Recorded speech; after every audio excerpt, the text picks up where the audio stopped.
This is the ultimate Cricut Explore guide, everything you could possibly need to know. I ran into a friend last week, and as we were catching up and I told her about my Etsy shop, she told me that she had just sold her Cricut because she couldn't figure it out. So she inspired me to make this video, the ultimate guide to Cricut for beginners, so that you don't have to sell your machine. Hi, I'm Brooke. I own Hooray Paper. I sell SVG files that you can upload to your Cricut machine to make fun crafts. I've been Cricutting for over 11 years. I started in 2015 when the very first Cricut Explore was released to the market, and I have been loving it ever since. I want to share everything that I've learned so that you can be an expert too. First, let's start with going over the actual machines. So this is my current machine. This is the Cricut Explore 4. And if you have a different model, it's all pretty much the same. So let's start with how to open it. So there's a button right here that will push and then both things open. For the maker, there's a lid that you just open up and then the bottom automatically opens. Mine here, the bottom part broke at some point because she's 9 years old. So I have to kind of pull it down, but it still works. So that's how we open it. And then we need to plug it in. So there's this cord right here, and you just plug it right into the back. And then we're gonna turn it on with just this power. It's the standard power symbol to turn our machine on, and it always does its little warm up, I guess you could say. So then there's 3 other buttons right here. This one is the loading button, so to load and unload your mats. And then I call this the go button. I don't know what the technical term of it is. I think that the first ever Explorer, I think it said go on it, or maybe in Design Space it said go, I don't know. But throughout this video, I'm gonna say go. And then there's the pause button. So the pause button, if you're in the middle of a cut and you realized I did the wrong thing, or the paper got moved, or something's not going right, you can hit pause. Sometimes it works right away. Typically it doesn't, especially when something's going wrong. It seems like then it just doesn't work at all. So I always just hit the power button to turn it off, which I know is probably not good for your machine, but if something crazy is going on, paper's getting all jammed, then just turn it off. That works as well. So there are 2 slots in here, slot A and slot B. So slot B is your fine point blade, and this is the most common blade that you can use. With the Explorer, you can use a deep cut blade as well. I don't think that the machines come with them. You have to buy them separate. Honestly, I never use mine, but I don't really cut super thick things either. But this fine point blade can cut almost anything. So then there is slot A. I always forget which one's A and which one's B. So A, and in this one you can put your scoring stylus. You just open it, slip that in, and then close it, and then same thing with the pen. And we'll go over how to score and use your pen as well later on in the video. And in this machine there's also this little compartment here. I keep this old scraper. This thing is from 2015. I recently upgraded to the bigger one, and this one is so great for if you have like a project that has like a lot of little pieces left on your mat and you just scrape them off. It's also great for vinyl. When you're putting your vinyl onto something, you can really, I think you could say squeegee it down and really rub it so that it sticks to the product better. So this is a great tool to have. And then there's this little section here that I think it's made to put like different blades in it. But like I said, I really only use this blade, and I feel like they roll around a lot. I'm probably doing it wrong, but so I just leave it empty. And then there's the little storage containers up here that, I keep all of my little tools. And then one tool that I use a lot too that I didn't talk about, this one isn't a Cricut brand. This is actually from the Dollar Tree. I don't know if they still sell this. I kind of feel like they pulled most of their Cricut rip-off things out of the store, but this is for weeding your vinyl, and that's the intended use for this. And it is great for weeding, like if you have like letters and there's like a little part like inside the letter that you need to get out, you just stab it and then pull it up. And I also use this with paper when I have something that has like a lot of little cuts in it, and then I can't like use my finger to poke the piece of paper out, so I just poke them and then they come right out. So I love this tool. I didn't always use this one, but this has been one of my favorite ones recently. And then I keep my scissors here because you can always cut your paper or your vinyl and keep your scraps, and always keep your scraps. I didn't do that at first. because sometimes you just need to cut like a tiny little thing and you don't want to waste an entire sheet of paper. So keep your scraps. The biggest accessory is obviously our mats. So let's go over those. There are 4 different types. There's the fabric mat, the strong grip, standard grip, and light grip. And so the fabric, I've actually only used it one time, and I only have this one that came with my maker. And as you can see, I used felt, and it left an outline of exactly what I cut. So if you are using felt or any kind of material that has like a lot of fuzziness on it, I have read, I haven't tried it, put it on like a piece of transfer tape or vinyl, put the felt on the sticky side, and then put the non-sticky side on the mat, and then after you cut it, then take it off, so it won't ruin your mat. So that is really nice. But I made this little rug, you can kind of see, for my daughter's dollhouse, and it was pretty cute, but I don't know, I just never cut any other felt ever again, but I should. I'm kind of feeling inspired to do that now. So the other one, so light grip is for lighter type of papers like copy paper, vellum, wax paper, things like that. The standard is pretty much for everything. The strong grip is for the really heavy, thick papers like 110-pound cardstock, or if you're using like a mat board or something. So if you want to learn more about mats and the best way to use them and to keep them in good shape for longer, I have a video that's 5 tips for Cricut beginners. I'll put a link at the top, and I go over more about mats in there. But while we are here, let's talk about loading our mats. So we'll take off, oh, scared my cat. Take off the cover. So to load your mat, put it underneath these 2 tabs here and push it. You don't have to push hard, but just push it till it won't go anymore. And then, so I already have a print set up. So we'll hit the load button. So it will take your mat, and I didn't make sure this is clear. Always make sure that behind your machine, it has room for the mat to come out. Several times it's like knocked things over, or yeah, it hasn't been good. So make sure that that is free of anything. So, and then it's ready to cut. So this is flashing, so you would hit that and then it would do its thing. And then when it's done, you hit the unload or the load button again, and then it unloads it. And one other thing that I want to talk about is back to our fine point blade. It does go dull. I didn't realize it at first. I was like, why is everything cutting so terribly? But it does go dull, just like, you know, any knife like in your kitchen. So to change that, you just open the slot and take it out like I already showed you, but you get some tweezers if you have them. These are reverse tweezers, so these aren't the perfect for this, but they work. So there's a little plunger at the top here. So you push her, I'll put it here so you can see better. Push that, and then the blade comes out. And then use your tweezers to grab the blade and just pull it out like this. And then, you know, get your new blade and then push it again and put your blade in there. And it's that simple, not too difficult at all. I remember I was really intimidated by changing the blade at first, but it's really not too hard. And if you don't have tweezers, well, I would recommend getting some if you don't, because it is very easy to cut your fingers. I don't know that I've ever changed it without getting cuts on my fingers. So, but you just put it back in there and close it. So those are all the tools that I use. There are many Cricut tools. Try them, experiment with them if you want. I don't recommend them, but that doesn't mean that they don't have a great use. So let's move into design space. Let's start with the basics, like making shapes, changing colors, scaling, aligning, flipping.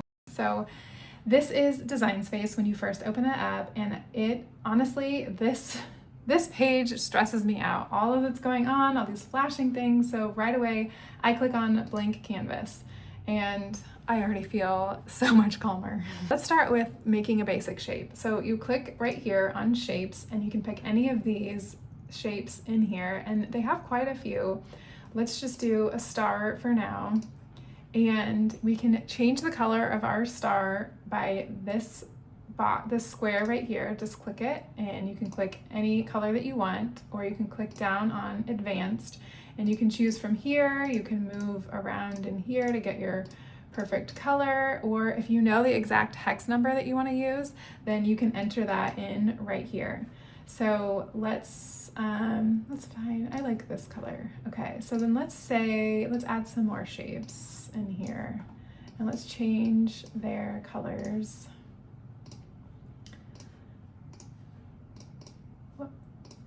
So the really nice thing is that in here, up on this top row here, it will have all of the colors that you have on your mat. So you don't have to re-enter in your hex number or re-find the specific color that you picked. They're all right there. And as soon as you delete one, then it's gone from the list. So I love that feature. It's just something to kind of go over. So now let's talk about scaling our objects. So we just click on them, and then there are these, you can hover over these handles. So if you use the four corners, the shape is locked to its shape. You can't distort the shape, but if you want to distort the shape, you can use the top, bottom, or sides to do that, or you can come up here and you can, if you have like an exact dimensions that you need, you can enter them here, and this little lock keeps the shape, kind of like how you're doing this, keeps the shape locked so that you can't distort it. But if you want to distort it, you can just unlock it. And also, if you want to distort it this way, unlock that, and then you can distort it that way. So that is a helpful tool. Add a circle. And let's say we want to cut a circle out of our star. So we'll put it on top and we'll scale it so that it is small enough to cut a hole.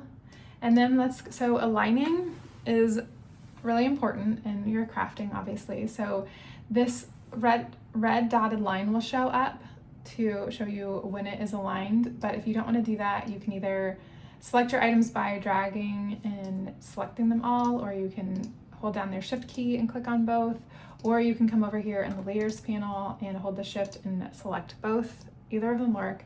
And then up here in align, you can align all the different ways, just like you can in, like Microsoft Word or any other software.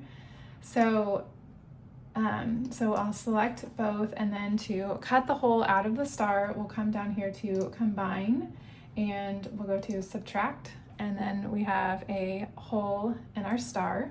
And I'm just doing Command Z, or you can do Control Z on your PC if you want to undo anything. So it's the same commands, as in most normal softwares.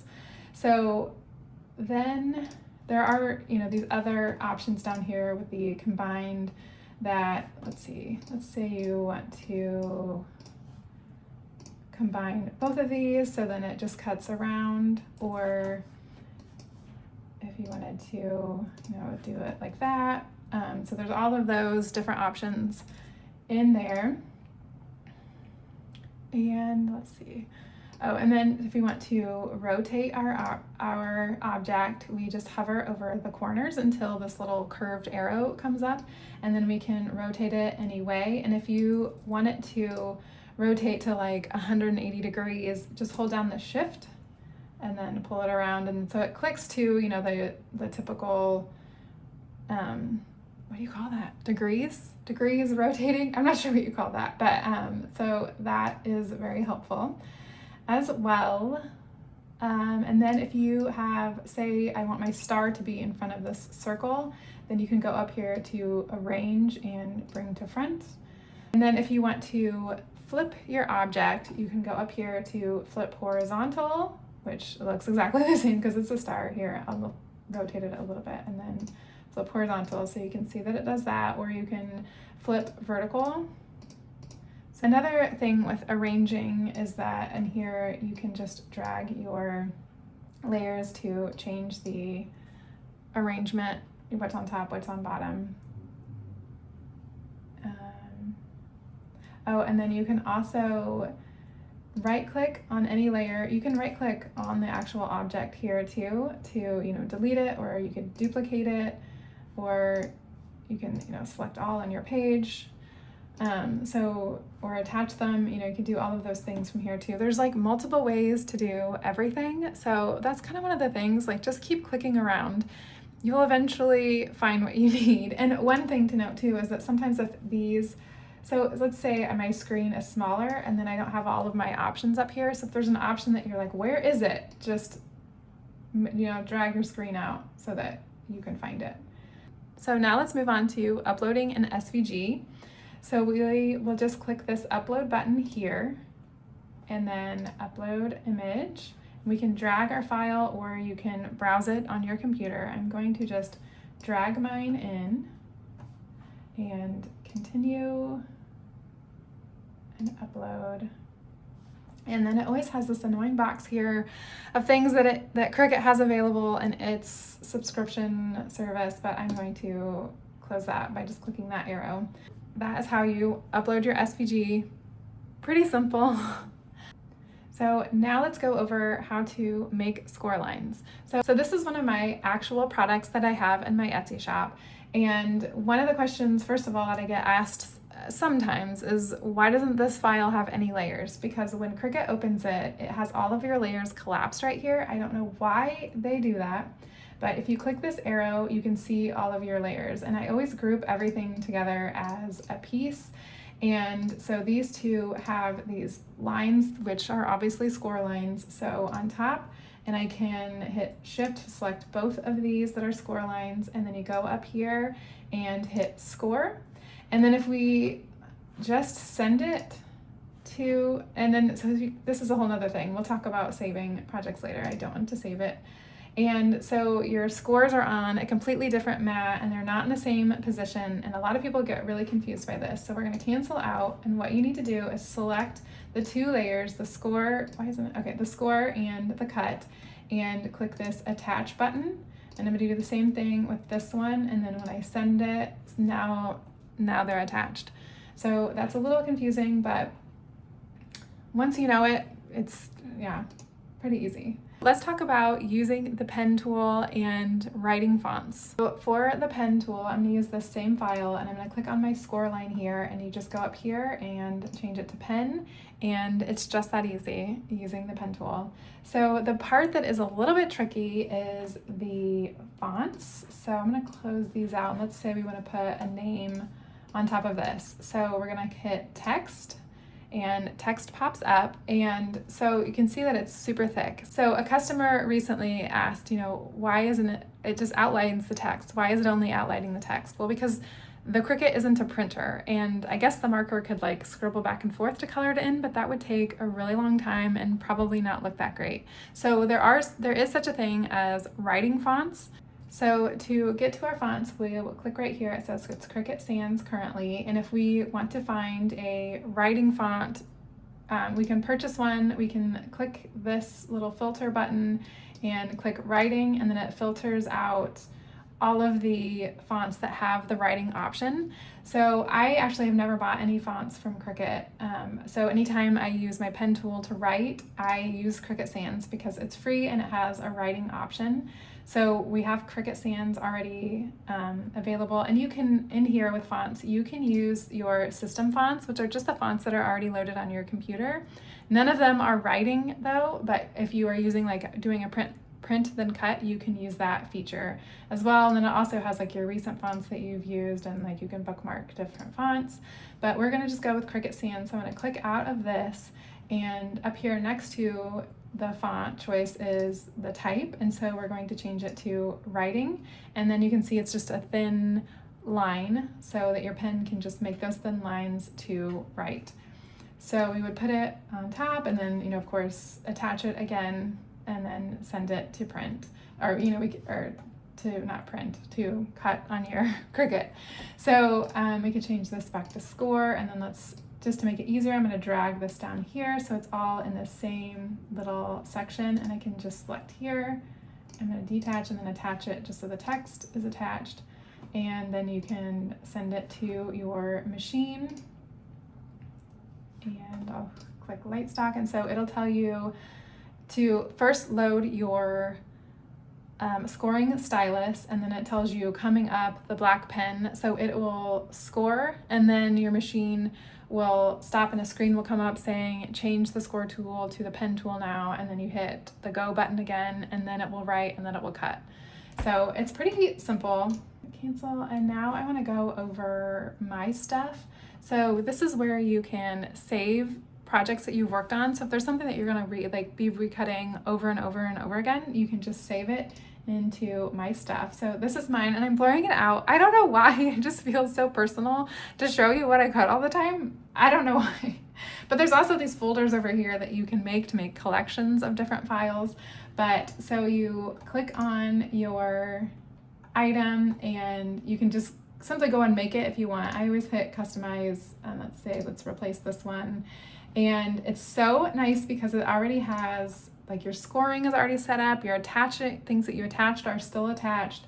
It's how you left it. So this is really nice. If say that this is a new file that I want to put into my stuff, you can just click save up here. And since it's already in there, it's going to say save as, and you can just, type in whatever you want to call it, and then you can pick which collection you want to put it in and then save it, or you can create a new collection for it. I'm going to cancel out of this because I'm not going to save it. And that is very helpful. I love that, my stuff. Okay, so now let's talk about cutting several pieces at the same time. So let's go back to and so when you upload, your things that you uploaded last are right here, and you can just add them to Canvas. And so I'm going to go back to this, and let's set this up again. I should have just left it open. Score, attach, and then make. So we have the 3 different mats. So Cricut will set it up in the colors that you have on your screen. So everything that's blue is on one, and then purple on the other, and so on. So you can change your paper size. It always defaults to 12 by 12. You can change it to any of these paper sizes. If it's larger than like an 8.5 by 11, then the 8.5 by 11 wouldn't be an option in here. So it only gives you like what you can do. One of the nice things, let's see, I don't have, let me do a different, here, let me make a shape. And then I'm going to close this out. Let's make it this color, and then I'm going to do Command D, or you can do Control D on a PC to make a bunch of them. And then I'm going to Command A or Control A, and I'm going to duplicate these, and I'm going to make them this color. And then I'm going to make this one really big. I guess it doesn't matter that it's kind of distorted. I didn't mean to, but that's okay. I know this looks like a mess, but you'll see when we get there what I'm trying to show you. Okay, so when we hit make, so it has this, and so let's say you only have an 8.5 by 11. So if you change it to that, then it changes it, and then it makes a second mat. So that feature is really nice if you're doing a bunch of different projects. So while you're in here, you can move these pieces around, because it says that it does it in a way that you save paper, but I don't think that it does at all. So you can move these around in a way that you think would use less paper or just be more convenient for you. You can also rotate with this button here, and the same thing with the other rotate. If you want it to be, like a certain angle, just hold down your shift. And you can also delete, just hide selected. You could delete it from the mat and then it won't cut, or you can move your object you can either move it to this one or this mat, or you can make a totally new mat with a different color if you want it to be down there. So that's pretty helpful. And you can also, up here, you can change the amount of things that you want, and it resets everything that you've done, but still, apply it. It even took my yellow off when you do that, but that's a nice feature too, that you don't have to do that in the first screen. You can do that here to change the amount that you want. And then let's go over our materials. So here you can bookmark the materials that you use most often. So these are the ones that I use the most often, or you can, if you're new, just try popular, because if they're popular, then a lot of people probably use them. If you don't find what you're looking for, click on this Browse All Materials, and there are a ton of them in here. If you know exactly what you want, you could just type right in here what you want. Let's say I want craft cardstock, and then there it is. And it used to be in the beginning, you kind of had to like adjust the settings, but now in 2026, all of these settings are pretty much perfect. But if you wanted to edit one of them, like let's say I want to, or here, so we go to material settings down here in the bottom left, and you can select any of them. Let's select, let's do, let's do copy paper. So click edit. And so the pressure is like how much the blade is being pushed down into your paper, onto your mat. So copy paper is pretty light, so the pressure should be pretty light. But if you cut something and you thought, I just need it to be a little bit more, cut a little bit more, then you can move this up like this to make that pressure more. And then you can also change how many times it cuts. So let's say, you're cutting like a mat board or something really thick with an X-Acto knife. Like the first cut doesn't cut it. You have to like do it several times until it cuts. So you can do that with this Cricut machine as well. So you can change it to 2 times, 3 times, whatever. And honestly, before I did this, I didn't realize that you could do it more than twice. I've never done it more than twice, but I don't really cut like foam board or mat board or anything like super crazy. But you can do that there, and then you can also change if you want the different blade, like the deep point, what's it called? The deep point blade. But for copy paper, there's no reason that you would need it, so it's not even giving you that option there. So then you could just save it, and at the very bottom, you can even add your own material and add on all the settings that you want there. So this part is kind of advanced. You probably won't need this option, but I wanted to just show it to you because this is the ultimate guide. So that's how you do that.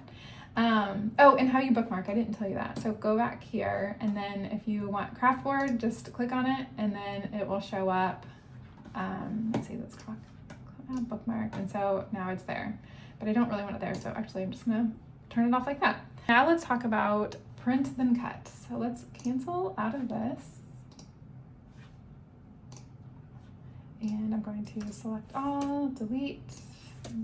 Okay, so print then cut. Let's make a shape. Let's do a heart. That's fun. And I'm gonna just make it, let's see, that's a good size.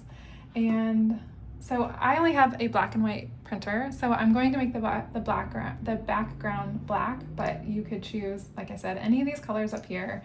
And let's add some text. So I'm gonna put, what should I put? Just love. That's pretty boring, but okay. So then this is kind of confusing too, the text. So you can double click on it to get it, to select it. I feel like it never really works the way it's supposed to, but if you want to move, so then, you're in here and you're like, how do I move it? So click off of it, and then you can move it. I know. And then I'm going to change the color to white to work on my black and white printer. And then again, I'm going to select both, and I'm going to not arrange, align. I'm going to have it that way, and I want this to be thicker, so I'm going to change this to bold. That doesn't look oh yeah, okay. For print and cut, I'm going to select both, and then you need to select this flatten, and that see where it says print and cut. So this button is only for print and cut. So I'm going to send it to make, and it already knows that I'm doing print and cut. I think that button should be called print and cut. I don't understand why they call it that, but anyways. So now it's here together, and it has these weird lines because it's going to print these big black lines around, not this one that you see, but a different big black lines around it, so that's how the machine reads it. So you can place it, you can move it around anywhere, but you should stay within these red dotted lines. So I'll just put mine here, and I'm gonna hit continue, and then send to printer. And these are the lines here that I was talking about. So next, and select your printer. That's my printer. And so bleed, if you're just doing like, you're just cutting a shape out of the paper, you're not having, like your design doesn't go to the edge, then you don't need the bleed. But for this one, I'm going to keep the bleed on so that it makes your shape a little bit larger, so that it cuts in it so that there's no like white edge on your cut, and I'll show you that after it does it. So we're gonna print, send it to my printer, waiting for it to warm up. So this is my printout, and I am just going to put it on my mat, and actually I'm gonna change my camera to be down here so you can see what I'm doing. I'm just gonna use this standard grip mat. Since this is copy paper, I probably should have used the light grip mat, but I did, it's fine. This one's kind of older. So I'm just gonna put it on here, and then it shows you on your screen where to put it on your mat. Okay, this copy paper is terrible. I should have just used my cardstock, but I didn't. Okay, so that should be good enough. Maybe I should get my brayer out for this.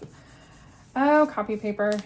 Okay, so we're going to put it in our machine and click done, and then it's copy paper, which I don't have on here, so I'm going to go to my browse materials and put copy paper. There it is. Done. And then it shows you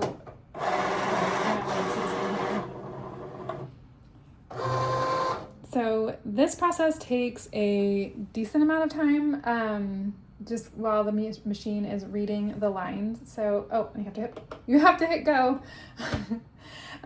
So there's a little light in there that it turns on, and then it reads your markings, so it knows exactly where to cut.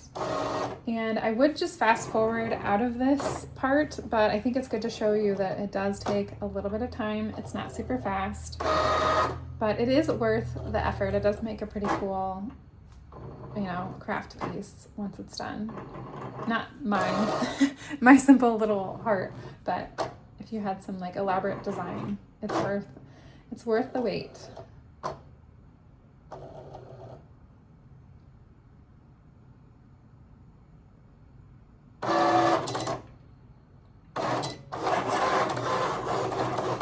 Okay, so now it cuts, and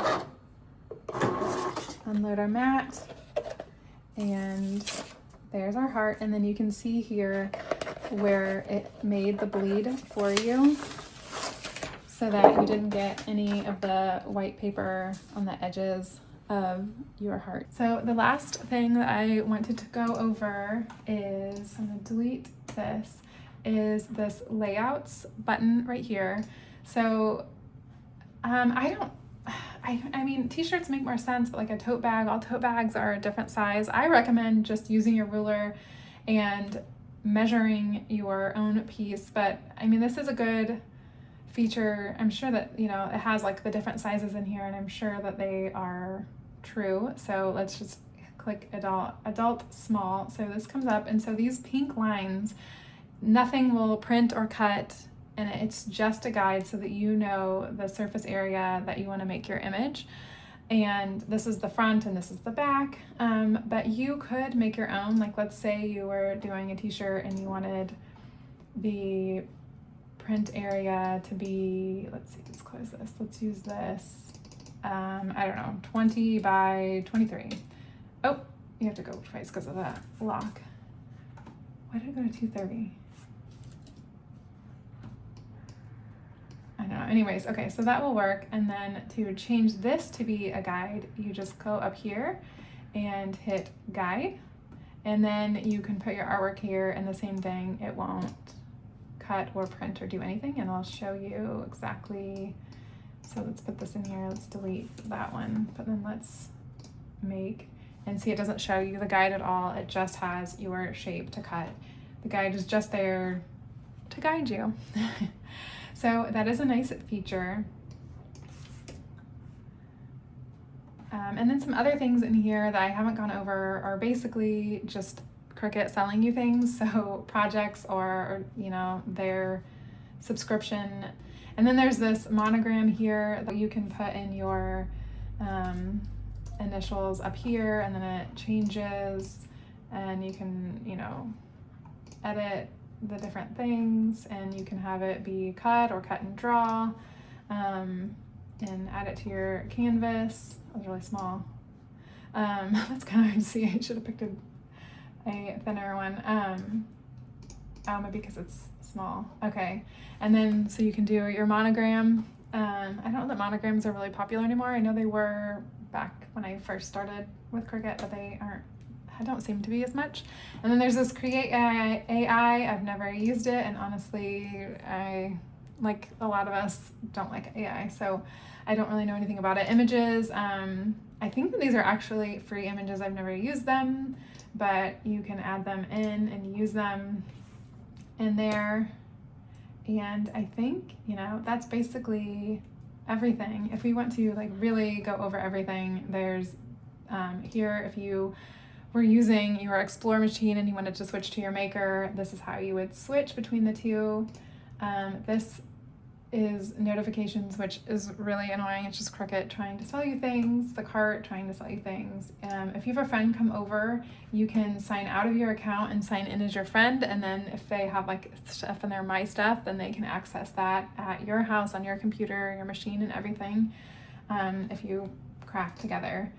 I hope that this video was helpful and that you feel like an expert now. If you have any questions, feel free to leave them in the comments below, and don't forget to check out my other videos with other tutorials and helpful tips for your Cricut machine. And don't forget to subscribe, because I would love to have you around.